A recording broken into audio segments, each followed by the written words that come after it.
Bad time? Not at all. Hand me the beggar tickets, the... Red bloom. Well, one versed in herbs. Probably saying too much, but I know a bit. For instance, that beggar tick's poisonous. In large doses.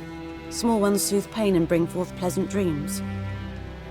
Which is all I can hope to do for her.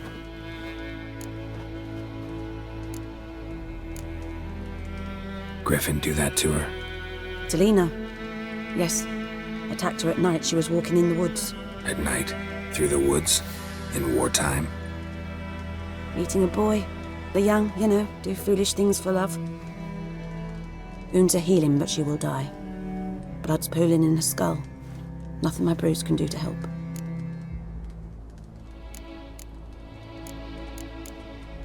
Could try to help her with one of my potions. Swallow can heal internal hemorrhages. But? Witcher's potions aren't for humans. She'll die as it is. Yes. A peaceful death soothed by your concoctions. If I give her Swallow and something goes wrong, the whole village will hear her screams. I understand. Do as you will.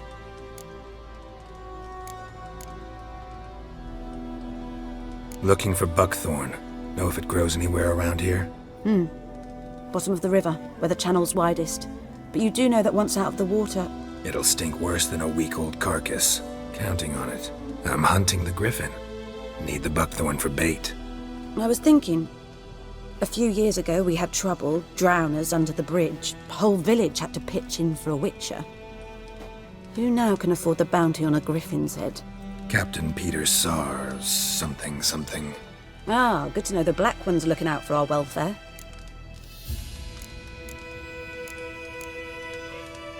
Doubt Emperor Mir cares about you, but this captain just might. Seems like a decent man.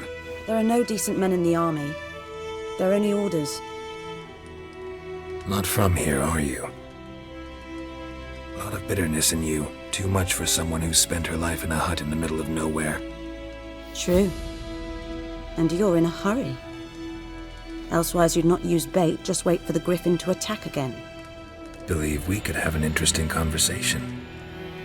Maybe next time.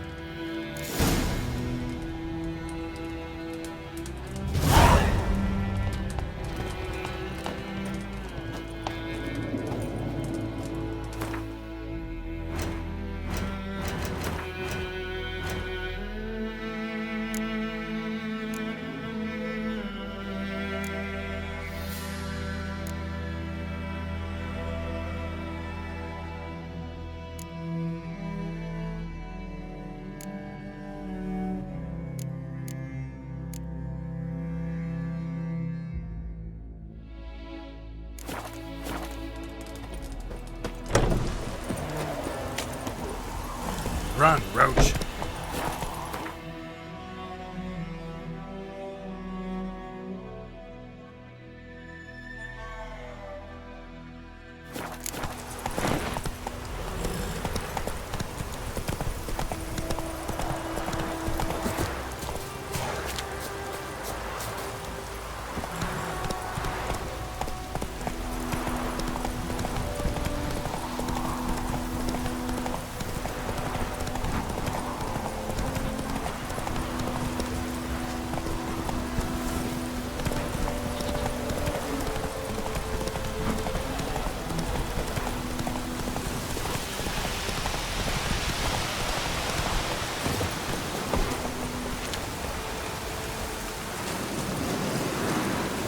Giddy up.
Come on now.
Let it rain. Wash the blood from the field. It's pouring like this on the boat. It's pouring like this on the boat.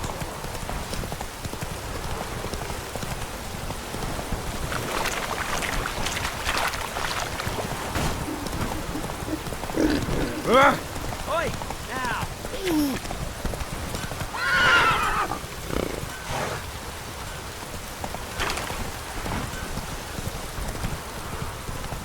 Let it rain. Wash the blood from the field.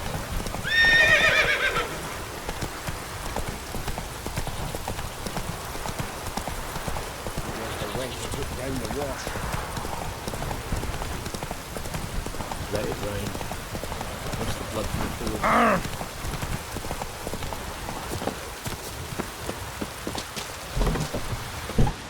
Yes? Tell me something about yourself. What's your story? A sad one. Do you know the Temple of Melitele in Alanda? Do I know it? Can't remember how many times I've been there, how many times Mother Nenica stitched me up. We must have missed each other. I started to become a healer under Mother Nenica. I was but 18 when they took me in. An age at which teachings interest one far less than love. There was a boy, Goslav. He'd bare his chest to work. The novices couldn't keep their eyes off him, tripped over their own feet, dropped things. I left the temple for him. We passed a lovely summer together, and then he left. Nenike refused to take me back. My parents uttered not a word, gave me a travel cloak and a small coin pouch. I struggled long to find a place where I'd feel safe, needed, until I finally arrived here. End of story.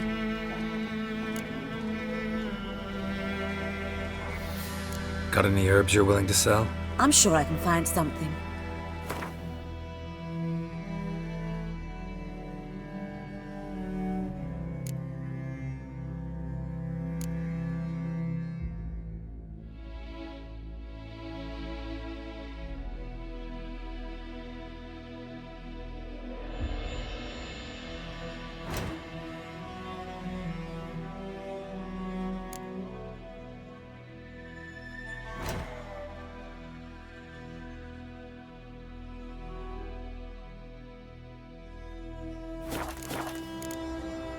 Farewell.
Lost your key, ma'am?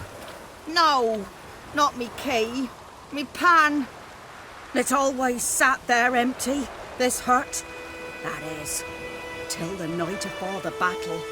A man arrived, walked right in like 'twere his own. Was standing at the window, peering at the goings-on. He must have known, 'cause next I knew, there he was, coming my way. So I grabbed me pan for protection, see? But he just asks all polite, Gran, got any birch bark by chance? Lilac berries or even a few coals? Nay, says I. And you must be right daft to pester folk at night with such foolery. But I sees he ain't listening, just staring at me pan like a magpie at a copper. Lend it to me, Gran. I'll give it back come morn. Baffled for what's he doing, frying in the dark. But I've got a soft heart, so I gave it to him.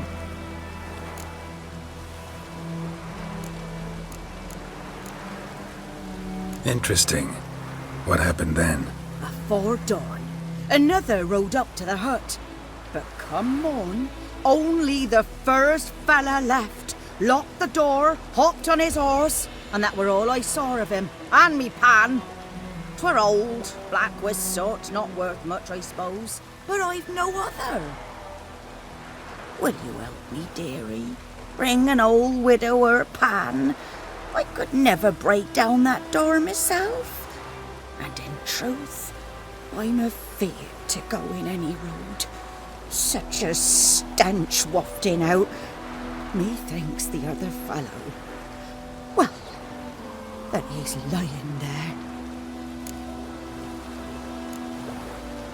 Never taken on a pan contract. Fine, I'll go in, look around. You should wait here, just in case.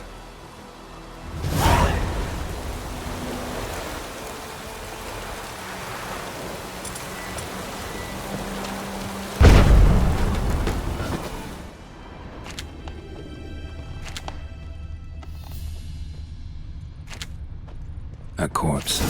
Explains the stench. Cracked monocle. Interesting. What's that, dearie? Nothing. His throat. He was garroted. And some old scars. Kinda soldier might have. But when I gab to myself, they say I'm going barmy.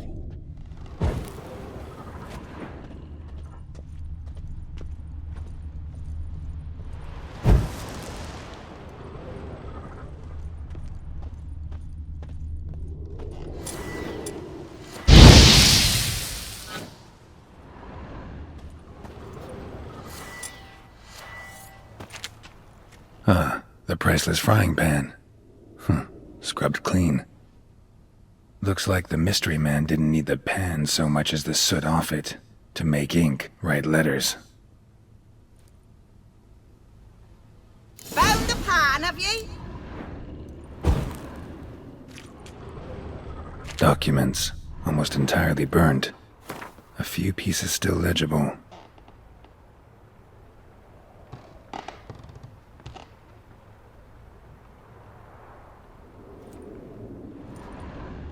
Found the pan, have ye?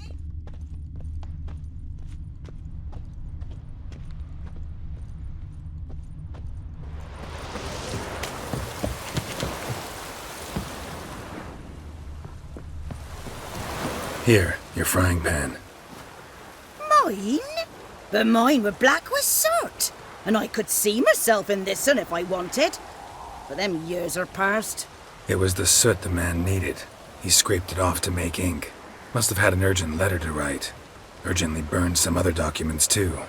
And the other fellow? Dead. Round up a few boys and bury him outside the village. Deep, so the necrophages don't dig him up. And take my advice. Don't mention this to the Nilfgaardians. Hang about! You've earned a token of thanks. Here, sonny, for the road.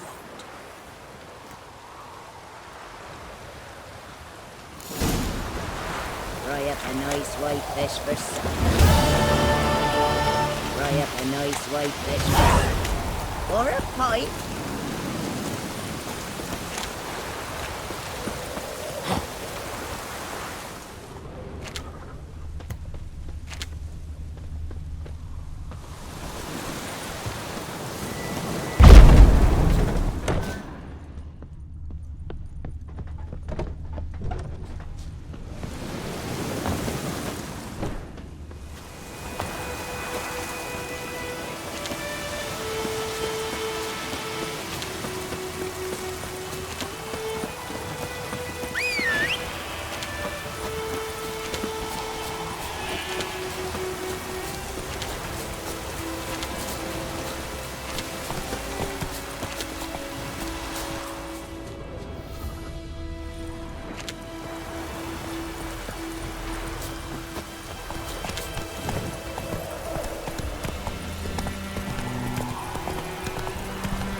Slow now. Pouring like this on the boat. Let it rain. What's the blood from the field?